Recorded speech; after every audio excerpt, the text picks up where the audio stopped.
Good morning students, आपका स्वागत है आज के इस लेक्चर में। मैं रजनीश कुमार और अपने पढ़ रहे थे रक्त पढ़ रहे थे और रक्त के अंदर हमने क्या पढ़ लिया था? आरबीसी कंप्लीट कर लिया था। आरबीसी हमने पूरा पढ़ लिया था। अब हम क्या पढ़ेंगे? आज डब्ल्यूबीसी के बारे में पढ़ेंगे। और मैंने पिछले लेक्चर में आपसे प्रश्न पूछा था, आरबीसी पढ़ा रहा था, सीरम किसे कहते हैं? तो सीरम किसे कहते हैं? फाइब्रिनोजन प्रोटीन रहित जो प्लाज्मा होता है उसी को हम क्या कहते हैं? सीरम कहते हैं। यानी कि जो प्लाज्मा है उस प्लाज्मा में से अगर हम फाइब्रिनोजन प्रोटीन को निकाल दें, फाइब्रिनोजन प्रोटीन को निकाल दें तो जो शेष बचा मटेरियल होगा, जो पदार्थ होगा, शेष जो बच गए वो क्या कहलाएगा? सीरम कहलाएगा। तो आप ये सीधा बोल सकते हैं प्लाज्मा में से फाइब्रिनोजन निकाल दें या फिर फाइब्रिनोजन रहित प्लाज्मा को हम क्या कहते हैं? सीरम कहते हैं। ठीक है, तो अपना स्टार्ट करते हैं डब्ल्यूबीसी। डब्ल्यूबीसी को क्या कहते हैं? श्वेत रक्त कणिकाएं कहते हैं। क्या कहते हैं? श्वेत रक्त कणिकाएं कहते हैं। इन्हें कहते हैं श्वेत रक्त कणिकाएं। और हम इसे क्या कहते हैं? ल्यूकोसाइट कहते हैं। क्या कहते हैं? ल्यूकोसाइट भी कहते हैं। ल्यूको का मतलब क्या होता है? श्वेत। ल्यूको का मतलब क्या होता है? श्वेत। ये श्वेत क्यों है? क्योंकि इनके अंदर क्या होता है, जो शोषण वर्णक हीमोग्लोबिन होता है वो अनुपस्थित होता है। और ये रीजन मैंने आरबीसी में बताया था आपको भी। आरबीसी का रंग लाल क्यों होता है? क्योंकि उसके अंदर क्या पाया जाता है? हीमोग्लोबिन वर्णक पाया जाता है। और यहाँ नहीं पाया जाता है, यहाँ हीमोग्लोबिन वर्णक अनुपस्थित होता है, अनुपस्थित होता है। इसके अंदर केंद्रक पाया जाता है। इन सेल में क्या होता है? केंद्रक मौजूद होता है, केंद्रक उपस्थित होता है। यह एक प्रकार की वास्तविक सेल है। यह एक प्रकार की कैसी सेल है? वास्तविक सेल से मतलब क्या है? इसमें क्या होगा? विभाजन पाया जाएगा। विभाजन क्या होता है? उपस्थित होता है। विभाजन उपस्थित होता है। जैसे अब देखिए ये सेल है, इसके अंदर क्या होता है? ये तो है एंडोप्लाज्मिक रेटिकुलम अंतःपर्देवी जालिका, ये है केंद्रक और ये है गोल्जी बॉडी या गोल्जी कॉम्प्लेक्स। तो ये क्या है? वास्तविक सेल है। इनके अंदर क्या पाया जाता है? जो ओरिजिनल सेल होते हैं उसी तरह इसमें क्या पाया जाता है? एंडोप्लाज्मिक रेटिकुलम पाया जाता है, केंद्रक पाया जाता है और गोल्जी बॉडी मौजूद होता है। अब इनकी आकार आकृति की बात कर लेते हैं। इनका आकार कितना होता है? 10 से 12 माइक्रोमीटर, 10 से 12 माइक्रोमीटर। इनकी आकृति कैसी होती है? अनियमित होती है। कैसी होती है? अनियमित। अनियमित मतलब कि अमीबा जैसी। अमीबा कैसा होता है? वो अपनी शेप बदलता रहता है। तो अमीबा जैसी इसकी क्या होती है? आकृति होती है, अनियमित होती है।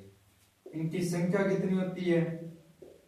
इनकी संख्या होती है 6000 से 8000 पर mm³।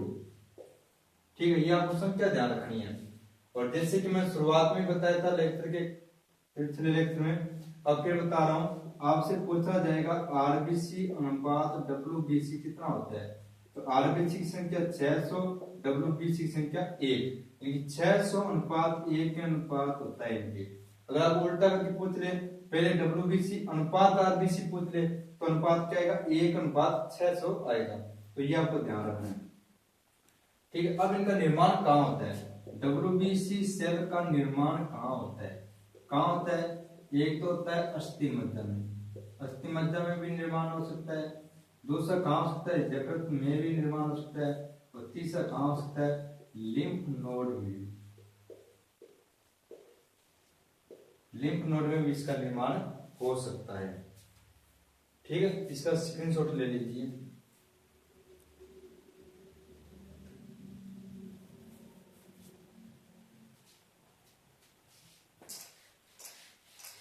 अब देखिए डब्ल्यूबीसी का जो जीवन काल होता है वो कितना होता है? डब्ल्यूबीसी का जीवन काल होता है 8 से 12 दिन का। जीवन काल भी आपको ध्यान में रखना है। डब्ल्यूबीसी का जीवन काल कितने दिन का होता है? 8 से 12 दिन का होता है। अब हम बात करते हैं WBC की संख्या की। अगर WBC की संख्या में वृद्धि हो जाए, यानी कि इंक्रीज हो जाए, तो उसे हम क्या कहते हैं? ल्यूकेमिया कहते हैं। क्या कहते हैं? ल्यूकेमिया कहते हैं। और इसकी वजह से कौन सा रोग होता है? रक्त कैंसर, रक्त कैंसर डिजीज होती है। ठीक है। और WBC की जो कमी होती है उसे हम क्या कहते हैं? ल्यूकोपीनिया कहते हैं। क्या कहते हैं? ल्यूकोपीनिया। ये क्या डिजीज होती है? इससे HIV और टाइफाइड, HIV और टाइफाइड रोग इसमें होता है। तो आपको ध्यान रखना है, जो WBC की संख्या बढ़ती होती है तो ल्यूकेमिया रोग होता है, WBC कमी हो तो कौन सा रोग होता है? ल्यूकोपीनिया रोग होता है। इसकी वजह से कौन सा रोग होता है? HIV और टाइफाइड होता है। यह दो प्रकार की होती है। जो WBC होती है सेल, वो दो प्रकार की होती है। कौन कौन सी होती है?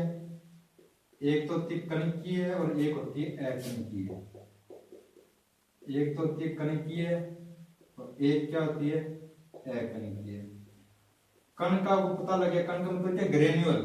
जिनको ग्रेन्यूल पाए जाता है, कण पाए जाते हैं, कणकीय होती है। जिनमें नहीं पाए तो अकणकीय होती है। 70% भाग कौन आता है? कणकीय। और 30% भाग कौन आता है? अकणकीय। ये 3 टाइप की होती हैं।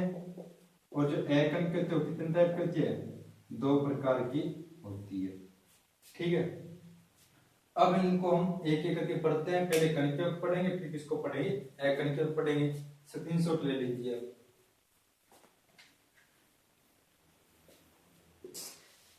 चलिए, अब देखो कणकीय होती है कितने टाइप की होती है? 3 टाइप की होती है। कौन कौन सी होती है? यहां लिख रहा हूं। कणकीय सेल ये कितने टाइप की होती है? 3 टाइप की होती है। एक नंबर है न्यूट्रोफिल्स, बेसोफिल्स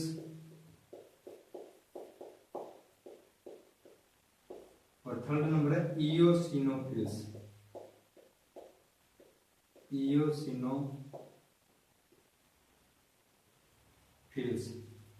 देखिए नाम से पता चल रहा है। न्यूट्रो का मतलब न्यूट्रल, उदासीन। बेसो का मतलब बेसिक, क्षारीय। इयोसिन का मतलब अम्लीय। यानी कि जब हम गुणसूत्रों का अध्ययन करते हैं, किसी कोशिका का अध्ययन करते हैं, तो हम इसे क्या करते हैं? जो लैब के अंदर उसका अध्ययन कर रहे होते हैं माइक्रोस्कोप से, तो हम क्या करते हैं? उसको अभिरंजित करते हैं। तो जिस रंग की डाई ग्रहण करते हैं हम उसी रंग का उसका बता देते हैं। तो वैसे क्या होता है? जो न्यूट्रोफिल होता है ना, सेल होती है, वो किससे विरंजित होती है? न्यूट्रल डाई से, उदासीन डाई से विरंजित होती है। इसलिए हम इसे न्यूट्रोफिल्स कहते हैं। और ये कौन सी डाई से विरंजित होते हैं? बेसिक डाई, यानी क्षारीय विरंजक से विरंजित होते हैं। और ये किससे होते हैं? एसिडिक डाई से विरंजित होते हैं। इसलिए हम इसे क्या कहते हैं? इयोसिनोफिल्स कहते हैं। इयोसिन का मतलब ही क्या होता है? अम्लीय होता है। अब देखिए आपसे पूछा जाए सबसे ज्यादा मात्रा में कौन सी सेल पाई जाती है? तो न्यूट्रोफिल पाई जाती है। आपको ध्यान रखना है, सबसे ज्यादा मात्रा, क्वांटिटी 60 से 65%, 60 से 65% कौन पाया जाता है? न्यूट्रोफिल्स पाए जाते हैं। क्वांटिटी की बात हो रही है, ध्यान रखना, यहाँ किसकी बात हो रही है? क्वांटिटी की बात हो रही है। और सबसे कम मात्रा में कौन पाया जाता है? सबसे कम मात्रा में पाया जाता है बेसोफिल्स, 1 से 2% ही पाया जाता है। सबसे कम मात्रा इसी की होती है। ठीक है। अब इसका क्या होता है? न्यूट्रोफिल्स का ये क्या करते हैं? रोगाणु और जीवाणु का क्या करते हैं? भक्षण करते हैं। क्या करते हैं? रोगाणु और जीवाणु का भक्षण करते हैं, अर्थात हमारे शरीर की रक्षा करते हैं। और इनका काम क्या होता है? बेसोफिल्स का ये हिपेरिन, सीरोटोनिन, इनका क्या करते हैं? ये स्त्रावन करते हैं। क्या करते हैं? स्त्रावन करते हैं। का स्त्रावन करते हैं। अब सेल में क्या होता है? जो WBC में क्या होता है? केवल इनकी संख्या बढ़ जाती है। किसकी? इयोसिनोफिल्स की। इनकी संख्या में जो वृद्धि होती है उसे हम क्या कहते हैं? इयोसिनोफिलिया कहते हैं। क्या कहते हैं? इयोसिनोफिलिया इलिया कहते हैं। क्या कहते हैं? इयोसिनोफिलिया कहते हैं। तो ये हमारा क्या हो, कनिकीय हो गया। कनिकीय कोशिका हो गया। ध्यान रखने वाली सिर्फ यही बात है कि सबसे ज्यादा मात्रा में कौन से पाए जाते हैं? न्यूट्रोफिल्स। कितने परसेंट? 60 से 65% पाई जाती है। सबसे कम मात्रा में कौन पाई जाती है? बेसोफिल पाई जाती है। और हमारे शरीर की रोगाणु और जीवाणु से सुरक्षा कौन करता है? न्यूट्रोफिल सेल करती है। और इसका स्क्रीनशॉट ले लीजिए। अब हम क्या पढ़ेंगे? अकनिकीय।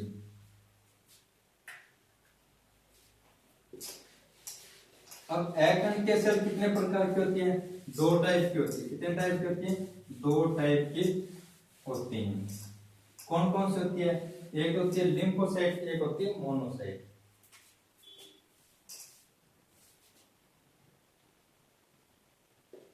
अकनिकीय ये 2 टाइप की होती हैं। एक होती है लिम्फोसाइट,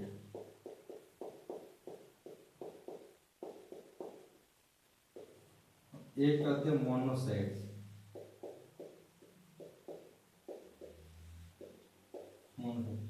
लिम्फोसाइट्स ये क्या करते हैं? एंटीबॉडीज का निर्माण करते हैं। किसका निर्माण करती है? एंटीबॉडी यानी कि प्रतिरक्षी का निर्माण करती हैं। जो किसमें सहायक होती है? प्रतिरक्षी का निर्माण करती है। जो किसमें सहायक है? प्रतिरक्षण तंत्र में सहायक है। प्रतिरक्षण तंत्र में सहायक है, यानी कि प्रतिरक्षा तंत्र को मजबूत कौन बनाता है? लिम्फोसाइट बनाता है। एंटीबॉडीज का निर्माण करता है। अगर लिम्फोसाइट का निर्माण अस्थि मज्जा में हो, यानी कि बोन मेरो, अस्थि मज्जा में हो, तो उसे हम क्या कहते हैं? बी सेल्स कहते हैं। बोन मेरो, बी, बोन का लिया बी सेल्स। अगर इसी का निर्माण अगर थाइमस ग्रंथि में हो, किसमें निर्माण हो? थाइमस ग्रंथि में निर्माण हो, तो इसे हम क्या कहते हैं? टी सेल्स कहते हैं। क्या कहते हैं? टी सेल्स कहते हैं। तो आपको क्या ध्यान रखना है? लिम्फोसाइट का निर्माण यदि अस्थि मज्जा में हो तो उसे हम बी सेल्स कहते हैं। थाइमस ग्रंथि में टी सेल्स कहते हैं। ये एंटीबॉडी प्रतिरक्षा का निर्माण करती हैं। ये प्रतिरक्षण तंत्र में सहायक होती है। अब आते हैं मोनोसाइट। ये क्या सबसे बड़े आकार की होती है? सबसे बड़े साइज की कहो या आकार की कहो, आकार की होती है। अब देखिए आपके पास दो दो चीजें आ गई। अगर सबसे ज्यादा क्वांटिटी पूछे, मात्रा पूछे, तो कौन सी? न्यूट्रोफिल्स। और सबसे बड़े आकार की पूछे तो कौन सी होती है? मोनोसाइट्स होती हैं। ठीक है। अब ये कितनी पाई जाती है? ये 24 से 26% पाई जाती है लिम्फोसाइट। और मोनोसाइट कितनी पाई जाती है? 4 से 6% मौजूद होती है। अब ये क्या करती है? मोनोसाइट का काम क्या है? ये हमारे शरीर से कोशिकाओं से अवशिष्ट पदार्थों को बाहर निकाल देती है। और अपशिष्ट पदार्थों को बाहर निकालने के लिए विधि क्या कहलाती है? डायपीडेसिस। क्या कहती है? डायपीडेसिस कहलाती है। ये क्या काम करती है? अपशिष्ट पदार्थों को बाहर निकालना। अपशिष्ट पदार्थों का को बाहर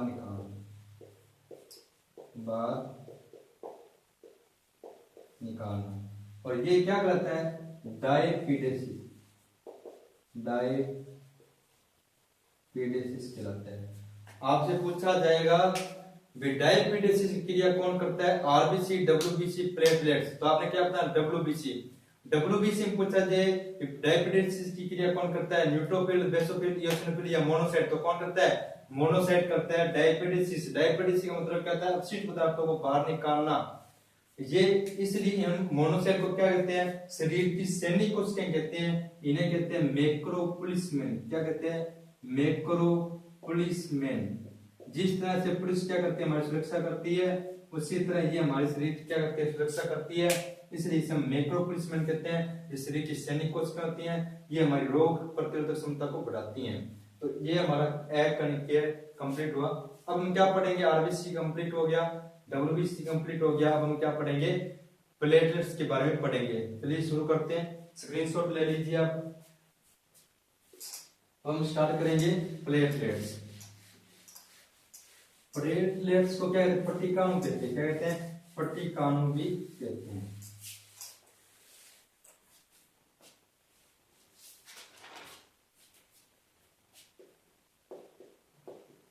प्लेटलेट्स इन्हें हम कहते हैं थ्रोम्बोसाइट्स। क्या कहते हैं? थ्रोम्बोसाइट। इनमें क्या होता है? हीमोग्लोबिन अनुपस्थित होता है। हीमोग्लोबिन हीमोग्लोबिन अनुपस्थित, केंद्रक भी क्या होता है, अनुपस्थित। अब आपको मैं कंपैरिजन करके बता रहा हूं, ये आरबीसी, डब्ल्यूबीसी और प्लेटलेट्स, ठीक है। देखिए आरबीसी में हीमोग्लोबिन पाया जाता है, डब्ल्यूबीसी में नहीं पाया जाता, प्लेटलेट्स में नहीं पाया जाता।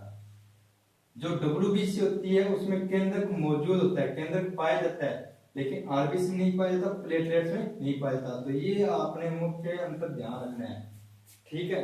अब जिसमें वर्णक नहीं पाया जाता, हीमोग्लोबिन वर्णक नहीं पाया जाता, वो क्या होती है, रंगहीन होती है।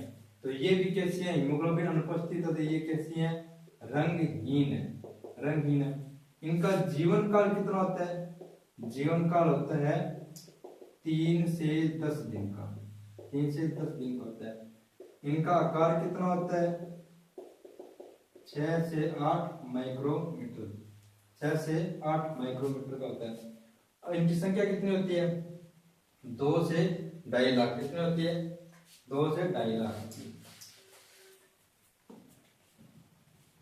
सॉरी यहाँ पर बता दिया आपको, यहाँ से आकार होता है 2 से 3 माइक्रोमीटर। 6 से 8 तो किसका होता है, आरबीसी का होता है ना, जो मैंने पहले लिखा था वो किसका होता है, आरबीसी का होता है।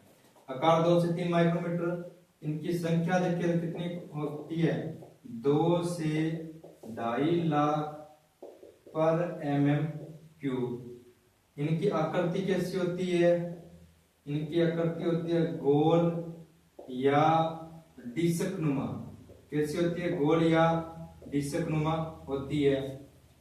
अब इनका निर्माण कैसे होता है, हमें ये देखना कैसे होता है। तो जो हमारी अस्थि मज्जा होती है, बोन मेरो होता है, अस्थि मज्जा के अंदर उपस्थित megakaryocytic cell, megakaryocytic cell के विखंडन द्वारा किसका निर्माण होता है, प्लेटलेट्स का निर्माण होता है, ठीक है। कैसे होता है निर्माण, अस्थि मज्जा में उपस्थित मेगा कैरियोटिक सेल के विखंडन से प्लेटलेट्स का निर्माण होता है। कैसे होता है, ये देखिए, ये क्या हमारी मेगा कैरियोटिक सेल है, ये क्या है, मेगा कैरियोटिक सेल है। इनका विखंडन हुआ, इस तरीके से क्या हुआ, विखंडन हुआ। विखंडन हुआ तो क्या बन गई, थ्रोम्बोसाइट बन गई, प्लेटलेट्स बन गई। तो इनका निर्माण कहाँ होता है, अस्थि मज्जा के मेगा कैरियोटिक सेल से निर्माण होता है, ठीक है। अब इंपॉर्टेंट पॉइंट, डेंगू बुखार होता है जो, उसमें क्या होता है, प्लेटलेट्स की संख्या में वृद्धि हो जाती है। क्या होती है, प्लेटलेट्स की संख्या में वृद्धि होती है, प्लेटलेट्स की संख्या में वृद्धि हो जाती है। और इसे हम क्या कहते हैं, थ्रोम्बोसाइटोपेनिया कहते हैं। क्या कहते हैं, थ्रोम्बोसाइटोपेनिया कहते हैं। तो आपने ध्यान रखना है, डेंगू बुखार में या डेंगू रोग में प्लेटलेट्स की संख्या में वृद्धि हो जाती है, और उसे हम क्या कहते हैं, थ्रोम्बोसाइटोपेनिया कहते हैं, ठीक है।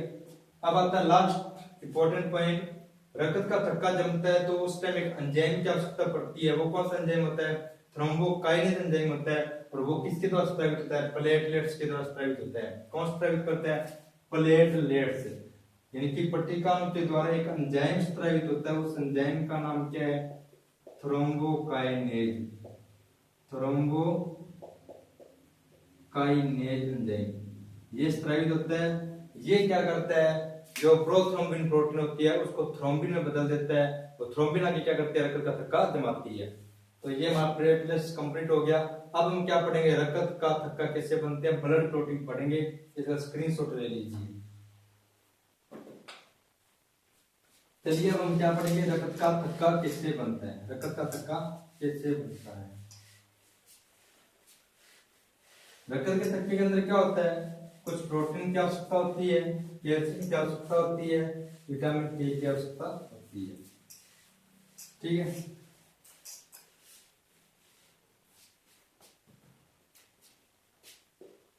रक्त का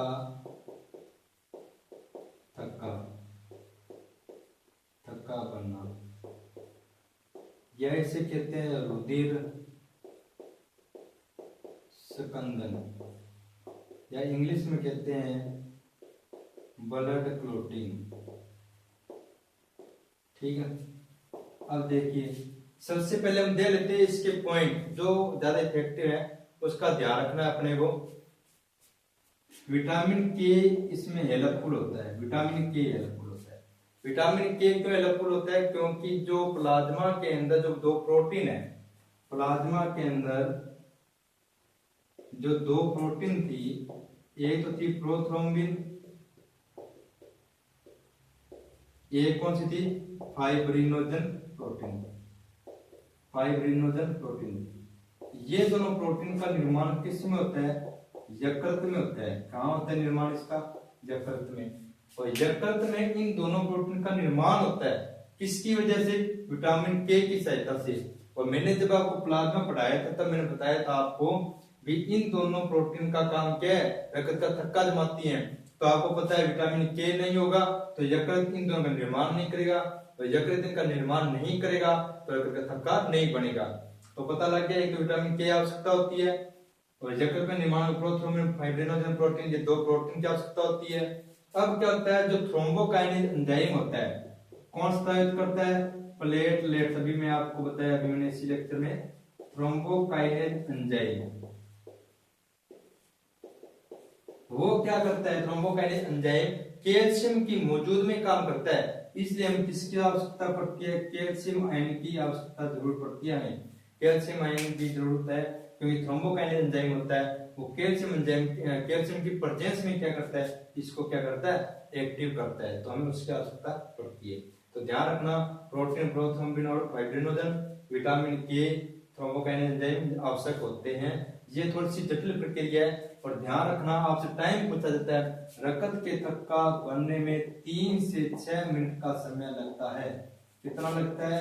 3 से 6 मिनट का समय लगता है, लगभग 3 से 6 मिनट का आपको ध्यान रखना है। अब हम इसको डायग्राम के हिसाब से समझेंगे कि क्लोटिंग कैसे होती है। इफेक्ट आपको बता दिए, तथ्य मैंने बता दिए। अब शुरू करते हैं अपने डायग्राम के पीछे से। इसका स्क्रीनशॉट ले लीजिए आप, स्क्रीनशॉट ले लिया आपने। अब देखिए हम इसका क्या पढ़ेंगे, डायग्राम के तरीके से पढ़ेंगे इसको। जैसे ही देखो हमारी चोट लगती है, चोट लगी तो बाहर ना क्या निकलेगा? खून निकलेगा। रक्त एक प्रकार का क्या है? तरल संयोजी ऊतक है। कैसा है? तरल संयोजी ऊतक है। इस रक्त के अंदर क्या होगा? प्लेटलेट्स होंगी। क्या होगी? प्लेटलेट्स। ये प्लेटलेट्स है। अब प्लेटलेट्स क्या करेंगी? थ्रोम्बोकाइनेज एंजाइम स्रावित करती हैं। जो थ्रोम्बोसाइट होती है वो क्या स्रावित करती हैं? थ्रोम्बोकाइनेज एंजाइम का स्राव करती है। ये क्या करती है? जैसे स्रावित होती हैं हेपेरिन को क्या कर देती है? निष्क्रिय कर देती है। क्या करती है? निष्क्रिय कर देती है। और खुद क्या होती है? कैल्शियम आयन, कैल्शियम आयन की मौजूदगी में क्या करते हैं? जो प्रोथ्रोम्बिन प्रोटीन होती है उसको क्या करते हैं? वो थ्रोम्बिन में बदल देते हैं। किसमें बदल देते हैं? थ्रोम्बिन में बदल देते हैं। प्रोथ्रोम्बिन को थ्रोम्बिन में बदल देते हैं। ये कैसे होती है? इनएक्टिव होती है। प्रोथ्रोम्बिन प्रोटीन प्लाज्मा में उपस्थित होती है, ये किसमें बदलते हैं? एक्टिव हो जाती है ये। अब क्या होता है? जो थ्रोम्बिन होती है वो क्या करते हैं? जो प्लाज्मा में उपस्थित फाइब्रिनोजन प्रोटीन है, फाइब्रिनोजन प्रोटीन है, वो क्या होती है? घुलनशील होती है प्लाज्मा के अंदर। उस प्रोटीन को क्या करती है? ये किसमें बदल देती है? फाइब्रिन में बदल देती है, फाइब्रिन। और ये क्या होता है? एक प्रकार का तंतु होता है। क्या होता है? एक प्रकार का तंतु होता है। अब क्या होता है? चोट लगी, उसके बाद ये सारी एक्टिविटी कंप्लीट होती है, उसके बाद क्या तंतु जमा हो जाते हैं। अपन जैसे चोट लगी, इस चोट पर क्या होता है? तंतु जमा हो गए, ऐसे तंतु जमा हो गए। अब क्या होता है? जो खून के अंदर जो आरबीसी होती है, डब्ल्यूबीसी होती है, वो यहाँ के फंस जाती है। क्या होती है? आरबीसी और डब्ल्यूबीसी दोनों यहाँ आकर क्या होती है? फंस जाती है, यहाँ फंस जाती है और रक्त का बहना बंद हो जाता है, रुक जाता है। इसे कहते हैं रक्त का थक्का बनना। और इसमें लास्ट में क्या होता है? एक पपड़ी से जम जाती है, सूखे से क्रॉस होता है वो इसके ऊपर जम जाता है, बन जाता है। तो देखो दोनों प्रोटीन आ गई, प्रोथ्रोम्बिन और फाइब्रिनोजन प्रोटीन, कैल्शियम लवण आ गया, विटामिन के की सहायता से इन दोनों का निर्माण होता है यकृत में। थ्रोम्बिन एक्टिव हुआ, इसने इसको किसमें बदल दिया, फाइब्रिन तंतु। अब तंतु यहाँ जमा हो गए और वहां क्या होगा, खून का बहना बंद हो गया। तो ये है यकृत का थक्का बनना। तो हमारे क्या